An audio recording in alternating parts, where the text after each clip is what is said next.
Hi, Achim here from InnerSpace Explorers. Today, finally again with Tom Robinson from Deep Wreck Diver.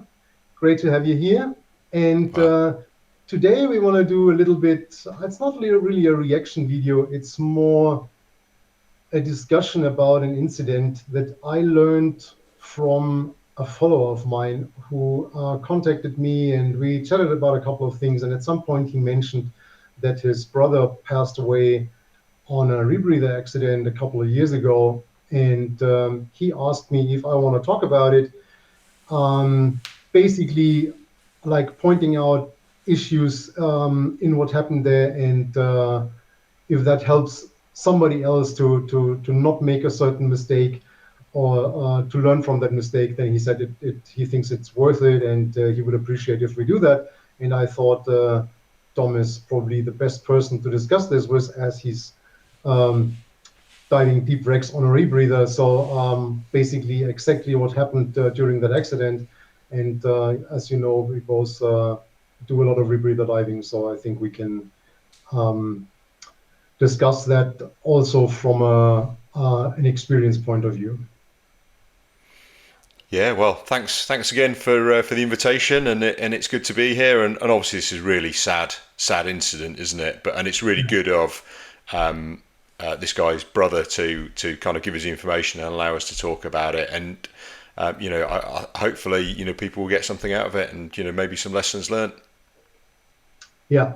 So the gentleman that contacted us is called Morton, and he basically, because I asked him like, okay, can you just make a um, little story, just write down what happened, so we have like a baseline to talk about, and basically that's what we're going to show you is the text that I received, and then we can talk a little bit about it. So Dominic, do you want to read through it or?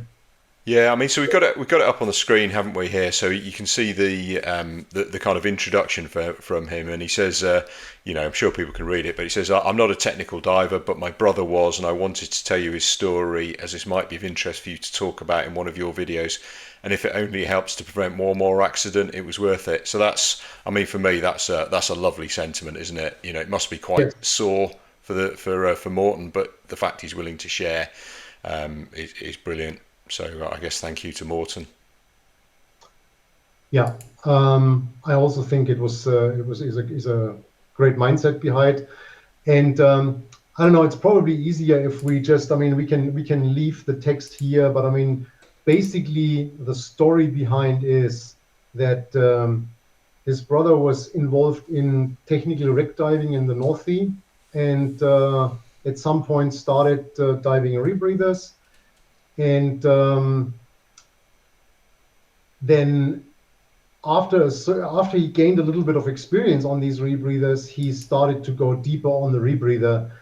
And the idea was that he was diving with a mentor, basically somebody that allows him to go deeper into this type of diving and also diving to greater depths. And this particular dive, where he unfortunately had this accident, was his first dive below 100 meters. And it was a group of 6 divers, and they wanted to dive in pairs of 2. Um, and he was supposed to be the second pair with his mentor, so to speak. And they had, as it's written here, as 3 pairs with 15 minutes in between. If I'm correct, that's pretty much the way you do your diving as well, right? I mean, you go in pairs and there's a certain amount of time in between those pairs entering the water. Yeah, that's pretty correct. I mean, for me, 15 minutes is quite a long time. So uh, you know, we would try to get people in much quicker than that. So normally the first pair would go in, and there's probably, depending on the depth, there'll be maybe somewhere between 5 and 10 minutes while they get down and they secure the shot and they tie it off. But once they're in, they'll send up the pellet, the pill, a flotation device Yeah. that will tell everyone else it's okay. But then everybody else, the skipper will try and get them in with only a minute or 2 minutes between them, so everybody's in. But at the end of the day, the simple fact is all their divers are in the water within 30 minutes, which is kind of similar to what we would try and achieve. I mean, I guess the thing to pick out for me that we've that has just come out is this is obviously 2008, 2009. So I guess that's relatively early on in Yeah. the development and the use of rebreathers. So it's, I mean, obviously 16 or 17 years ago from now. And I think probably a lot of the protocols and a lot of the knowledge that people have got about rebreathers wasn't necessarily there at the time. And I think a bit of that is going to come on when we go through the rest of this email. Yeah.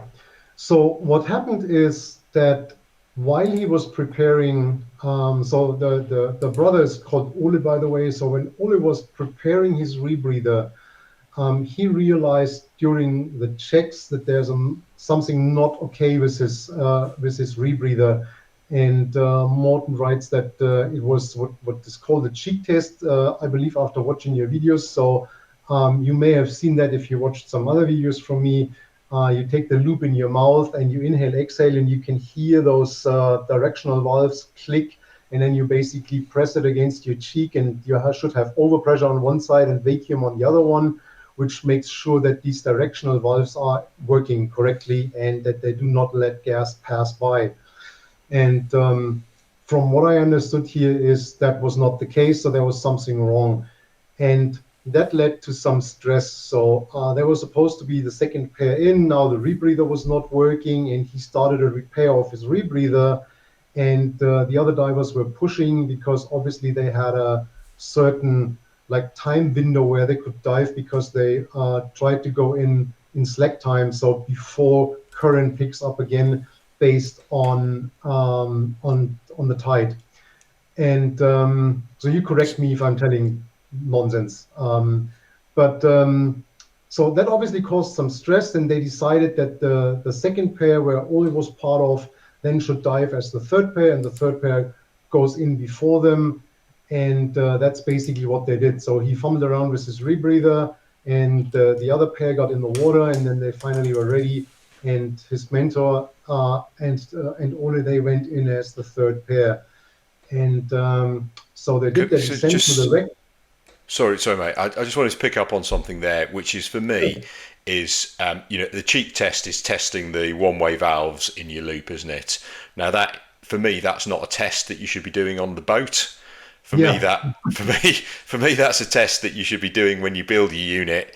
Whether you do it the day before, which is what I try and do, or you do it before you get on the boat. But really, and I guess maybe this comes back to this kind of what people knew at the time and how people did things right. and all that kind of stuff is, I would really strongly encourage people to do all of those kind of tests when you've got plenty of time, when you're not under any stress, and that obviously removes the requirement to try and fix the one-way valves on a rebreather when you're on a boat in the middle of the sea.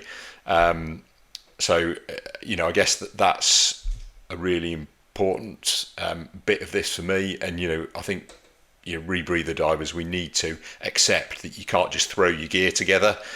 You've got to take the time to kind of make sure everything works. Yeah, I agree. I can remember actually those times when people built their rebreathers on the boat. I've seen that frequently, and I haven't seen it in recent years. So probably exactly what you say. It's protocol that was built over the years when people start to realize, okay, this is not the best way of doing it.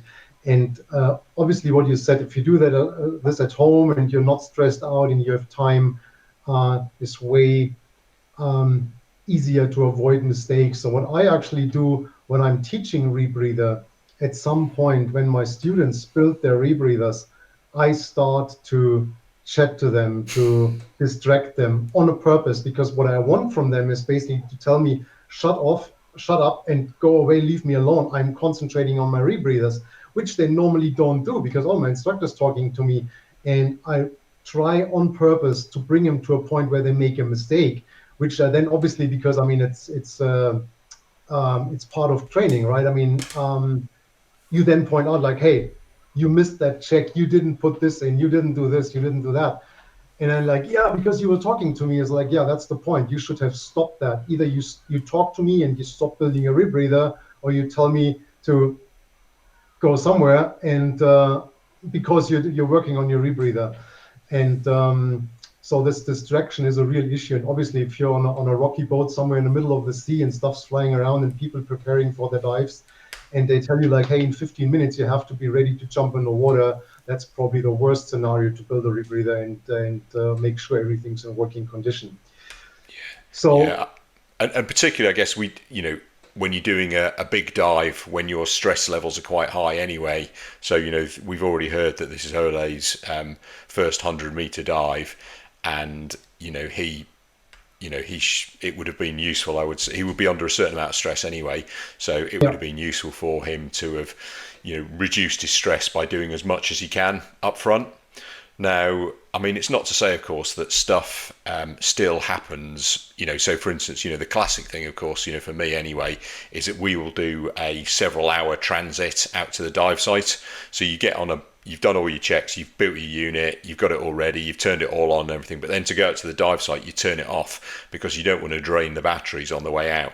So you get out onto the site, you're getting ready, you turn on the rebreather again, and you maybe do your pre-breathe or something, and occasionally you'll get something like a cell failure, or you realize you have left the battery on, or something like that. So there are sometimes occasions when you do need to start messing around with your rebreather when you're on the site. But if that does happen to you, like the cell one is the absolute classic, certainly with the inspiration anyway. mhm, So you've got to dismantle the unit, you've got to take the head apart, you've got to take out a cell. I normally carry a spare cell. You've got to put the spare cell back in. You've then got to put it all back together again. And clearly there is an opportunity there for all sorts of nastiness to creep in. So I would say what you have to do is you need in your head a mental switch that says, I have just taken my rebreather apart. I have the potential for not putting it back together again properly. So I have to be extra diligent about A, putting it back together again, and B, doing checks that I have already done previously but need repeating again. So I think yeah.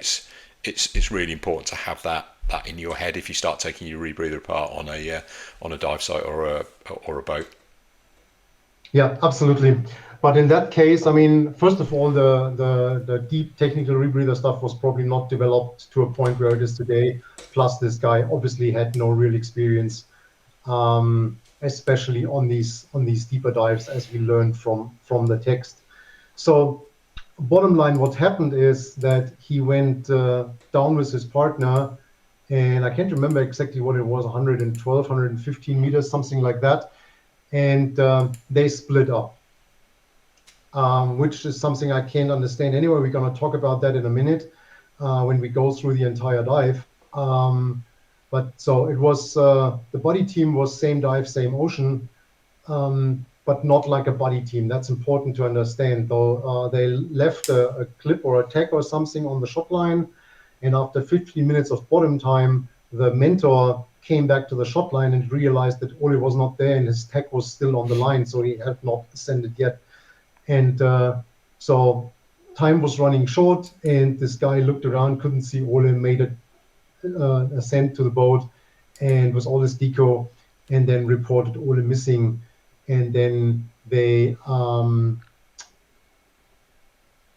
obviously have been looking for him, and they found him, I think, later on the next day, or yeah, the next day it says, and he had drowned. And when they investigated it, they realized that his mouthpiece, unfortunately, we don't know if it was a POV or a DSV, but I assume it was a DSV, had no directional valves in them, which means he took the old ones or the broken ones out, but then reassembled without putting new ones in, which is horrible. And so then obviously the next question that you have is why, well, I mean, first of all, here, how did he get, and that was actually what Morten was asking me, how could he descend to that depth without these directional valves? So why didn't he run into issues on the way down? We're going to talk about that in a minute. And then the other thing is, why didn't he bail out? And there we learn, which I think is super scary, that this mentor had a 15-liter tank with bottom gas, and Ole had a 10-liter tank with 50% nitrox. So there's so much to talk about this, but yeah. So in the end, that's the end of the text. The investigation was stopped without any result. At the end, it was classified as a diver mistake, which clearly I agree. Beside a couple of other things, I would say it was divers mistake and not the diver that made the mistake. So I mean, the entire group, in my opinion, is responsible for that. But that's the information we have, and I think now we can actually start discussing that. Yeah, I mean, I guess for the maybe people watching this who don't understand how important the one-way valves are in a rebreather, but it's Yeah. if that's you, the reason that you have one-way valves in a rebreather is to make sure the gas only circulates in one direction, because obviously what you need it to do is come out of your mouth, go round the loop through the scrubber to get the carbon dioxide removed, and then come back into your mouth having had oxygen added to it. So that's basically how a rebreather works. If you don't have one-way valves, then the potential is for you to breathe out and then just breathe the gas straight back in again, breathe it out, breathe it back in again. So you don't get the carbon dioxide removed and you don't get the oxygen added. So basically there's kind of three major dangers of a rebreather. One is too much carbon dioxide, one is too little oxygen, and one is too much oxygen. So without the one-way valves, two of the real dangers of a rebreather are competing to try and decide which one's going to kill you first. And it's difficult to say which one of those it would be, but neither of them is going to come on instantly, I think, which is why it wouldn't have been immediately apparent to him. It's probably the carbon dioxide one that is going to start affecting you on the descent, because as you go down, the pressure's increasing, so the partial pressure of oxygen is going to get bigger and bigger and bigger. So you're going to be okay for oxygen for a bit, but the carbon dioxide partial pressure is also increasing, so you're going to start breathing quicker and quicker and quicker and quicker. But you might not notice that because you are going down a shot line where you might be working quite hard anyway. There might be still a bit of current, even though you're trying to go in the slack. So people tend to work hard on descents on rebreather dives naturally. So therefore, that may have masked the effects of too much carbon Plus dioxide. you get all the diluent in. So I think that the effect is probably not really noticeable before you reach the bottom, because I mean during the descent, the rebreather will put in diluent constantly, basically to compensate for the volume, and that means fresh gas, basically breathable fresh gas. So as you say, the PO2 shouldn't be an issue, and at least not in a range where it would create an issue. And the CO2, which for sure increases, is diluted with diluent. So I think it probably is possible that he had no effects till he really reached the bottom. And as you say, I mean, being the first time deep and working and etc., you probably brush some of the effects off, like, oh, this is probably normal and this is just because I'm stressed out, and so not really noticeable. So I also think it would have started while he was on the bottom, and then unfortunately he was alone. Yeah. And that's for me the main issue here, is the bailout situation. I mean, beside the fact that he was obviously put in a situation where he was so stressed that he put back his rebreather without the new parts, is terrible in its own way. But then the fact that his mentor left him alone at that depth at the wreck, plus the only open circuit bailout was a 50% nitrox at 115 meters, is, in my opinion, beyond belief. I mean, I don't want to run back into this shared bailout scenario we made. For those of you who haven't seen it, we were discussing that because Dominic and myself run very different bailout strategies, and I'm not saying one or the other is better or more safe. It's just very different approaches, and obviously, as we're both sitting here discussing stuff, they work. But also Dominic has a great video about a bailout scenario that he had, which also proves that what he's doing works. But you cannot be on the bottom somewhere with no breathable gas. And I mean, if that breathable gas is on the guy next to you, well, there's still breathable gas. I mean, probably not as easy accessible as if you just flip your BOV, but it's there. But I mean, being in 150 meters in limited visibility with a guy somewhere around and you don't know where. I mean, we unfortunately don't know what wreck that was or how big that wreck was. It's just no option. And by the way, I mean, looking at the scenario, these two gases would have been, I mean, still more or less useless for an emergency ascent open circuit from 115 meters. I mean, I don't know what bottom gas was, but let's say it was I mean, for me, it would have been Heliox 6 or something like that. But as some sort of trimix or a Heliox at that point, probably some sort of trimix or air. And then the 50%, I mean, that's going to bring you nowhere. We unfortunately don't know if there was more gas like hanging underneath the boat, like in a decompression rig or something like that. But that's definitely insufficient open circuit bailout, Yeah. right? Oh yeah, absolutely. I mean, I don't think either of us disagree with that. I mean, for me, I think it's important that every diver has to have attached to them a gas they can breathe at every stage of the dive. You know, bailout gas. You know, that's pretty fundamental, I would say. Yeah. Whether it's the best gas for that depth or whatever, but you need to have something that you can breathe so you can get off your rebreather. I mean, I guess probably worth explaining to people once again who may not understand it. The reason the 50% nitrox that Ole was carrying was no good is because if you breathe 50% nitrox at 100 odd meters, you are going to get probably almost immediately an oxygen toxicity event that will kill you very quickly. So it wasn't a useful gas to him. And I mean, I guess you've got two options, haven't you, on this? One is that you dive with enough gas, or you dive with a breathable gas yourself, or if you're relying on your buddy, you need to stay with your buddy.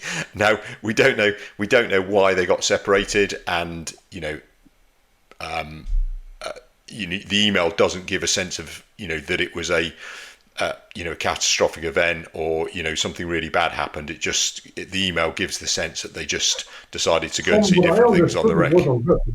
That Yeah, was just the way they were diving, and that's why I was like, mentor. I mean, if I'm mentoring somebody in a new dive, I mean, somebody that never's been in a cave or never been that deep or never been on a rebreather, whatever. So I'm the person bringing this other diver into this new environment.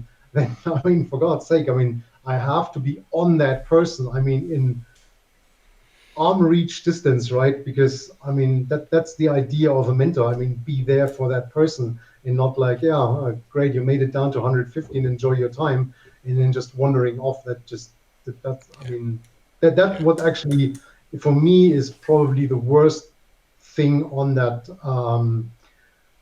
dive. I mean, because that would have been in the end. I mean, let's say the thing with the directional valves, okay, that happened for whatever reason, and that's bad, but it happened. I mean, mistakes are made. I mean, if each of us can mess up at some point, and I mean, I guess both of us could tell stories where we made stupid mistakes, and but then at least, I mean, that's the idea of a bailout gas and a partner and all of that. That there is coverage, there is this safety net that actually helps you in case you made a mistake or something bad happens. And I mean, I know that people will jump in now and it's like, yeah, but you dive solo. Yeah, I do. But if I dive solo, I still have that safety net. So, for example, a second rebreather or a certain amount of bailout gas or whatever. Unfortunately, what we don't know here is if he tried to breathe that gas. From what I understood, I think he didn't. And I don't know if you ever had a catastrophic CO2 hit. I think we never talked about that, but I had one, and actually, I can tell you from experience that the your brain's not really working anymore.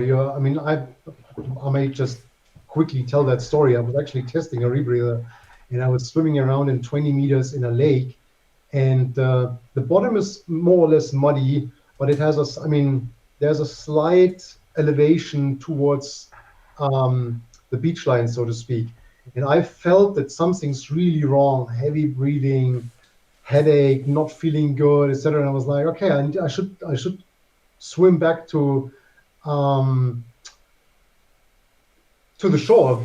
And what you can do is, I mean, if you look straight, I mean, you see that the bottom is angled, right? I so like the natural thing is, okay, you turn and you swim upwards. So I was swimming upwards and I was looking at my depth gauge and I could see the numbers going down. So I was going deeper, but it felt like I was swimming up. And I mean, it was 20 meters of water. So the most natural thing is to just start an ascent. But it took me, I think, 4 or 5 minutes. And the reason I know is that I had a friend with mine who was like, "What is this guy doing?" Because he didn't realize. So I had no idea of, I could communicate to that buddy of mine who was open circuit, like, "Hey, just give me a regulator and let's get out of here." I did not understand I could just start an ascent. I was focused like I need to swim up that slope instead of just going up. And so I know from experience that you can be so numbed by the CO2 effect that it's probably not even an option to make an educated decision. So I think that he probably died from the effects there, either lack of oxygen or CO2. Yeah, so I'm gonna step in with the other one, which is the lack of oxygen story. So I haven't had a CO2 hit, and I have to say I'm very, very grateful for that because everybody I know, like you, who has says how horrendous they are. But I have during my flying training, I have been made hypoxic. So Mhm. they take us in a chamber that reduces the atmosphere, and then so they take you down to safe levels, but below where your brain can function properly, and they get you to do things, and they then bring you back down, and you think you've done them absolutely fine, and it turns out that you have been utterly incapable of doing them, and that's Mhm. why I think hypoxia is such a dangerous issue for rebreather divers or for any divers, but it's such a dangerous issue because you have zero idea that it's happening. I mean, at least with the CO2 hit, as you've described there, you do start to get a sense that something's happening. You don't get Yeah. any of that with hypoxia, but we don't know for certain which one got him. It could have been either of those. It could have been both of those. I mean, it could be that he went onto his 50% and had hyperoxia, so it could be that got him as well. But I mean, the fact is, you kind of hope he had hypoxia because that's quite a pleasant way to go, and neither of the Yeah, other it two could things are be very somebody nice. post use. Yeah. Yeah. So yeah, I mean, really, really sad story, but really good of his brother, I think, to share that with us, and some really interesting lessons to come out of it. Yeah. I mean, to sum this up, I mean, it's a classical chain of events, right? And there's a video that I made a while ago, like how to avoid the spiral of death or something like that. I'm not sure how the title was, but that was basically about this. So, I mean, one thing goes wrong and you continue, and another thing goes wrong, and things adding up, and at some point you can just not fix it anymore. And so, I mean, we briefly talked about it before. I mean, fix your dive gear at home, fix your rebreather at home, set it up, make sure everything works, bring it on the boat, and then don't let yourself get stressed out on the boat. I can remember dives when I was really young, probably 17 or so, and I was diving with a group of people in the British Channel, and so old, very experienced divers. It was a 50 something meter wreck dive, air, of course, back then, and the speed these guys were going, the water conditions, the current, everything was just, I just felt so terribly out of place there that I just canceled the dive. And they made a lot of fun of me when they came back because, like, look at this sissy, he didn't jump in the water. Well, I went back to the channel a couple of years later, but it just didn't feel right. So I think it's one of the most important messages here is you can always not do the dive and come back another day. These wrecks will be there. Yeah. Um, And and this group even once you're pressure in the thing, water as well, if you're in the yeah, water and you're going down and something's not right and you don't, I mean, stop and try to resolve it. But if you can't resolve it and you still don't feel happy, then there is no shame in getting out of the water. I mean, I did it. I've done that several times, and sometimes I've been able to fix whatever it is and get back in again, and sometimes I've not. But it is important, I think, to know that you can say, "I'm not happy. I'm not going any further." yeah, gut feeling. I keep telling that also to my students, also cave diving, wreck penetration, stuff like that. If your gut feeling is this is not right, it is probably not right. And Yeah, why take the risk? I mean, even if everything's okay, if your feeling is that this is wrong and you're not comfortable, you're prone to more nonsense going on because you will focus on that and your brain will tell you, oh, there's something lurking behind. I mean, it might be something complete nonsense and unreal, but it will prevent you from functioning properly. And so it's always a good decision to stop it. And in my opinion, I mean, when he realized those wells are not working and these guys are pushing me like, hey, you need to speed up and um, okay, next time. yeah, I'll do boat cover for you guys. Don't worry. But then I mean I can understand a little bit the scenario here. I mean you're the young guy. There's these older people. It's your mentor. You don't want to disappoint somebody. You probably feel responsible. Oh, if I'm not going, this guy might not go. I'm ruining his day. He paid for the boat. Stuff. All these things may be part of the decision. And you can always compensate somebody with a boat fee or whatever. I mean, nothing there is worth your life. yeah. And I think that's probably the key lesson to take away from this, isn't it? Listen to your gut, and nothing is worth your life. Yeah, yeah, definitely. And then obviously, I mean, yeah, bailout strategies, etc., is something we don't want to run through in this video. But I mean, you said it. I mean, every diver should have a breathable open circuit gas with him to give him at least the time to sort out and start an ascent and whatever other precautions these guys had, like tanks hanging on a deco rig or something like that. But swimming around in 150 meters of water with a 50% nitrox bottle is just not a smart idea. No, not at all. Yeah. All right. So from my side, this is it. Anything you want to add? No, I think it's good. I hope people find it useful and interesting and informative, and helps them make their own decisions. Yeah, absolutely. And as always, I'm really looking forward to hear your thoughts on this. And also, if you had similar experiences like that, like you had this dive where you're like afterwards, like, oh, I should have stopped it right in the beginning, or you ran into issues like that. And let us know so everybody can learn from that. And if you have stories like that or things you want the two of us to talk about, then let us know. Drop a message to Dominic or myself. There will be a link in the description also to Dominic's channel, which is awesome. Check it out. And we see you in the next one. Lovely. Thank you very much, everyone. Cheers, Achim. Take care. Bye bye.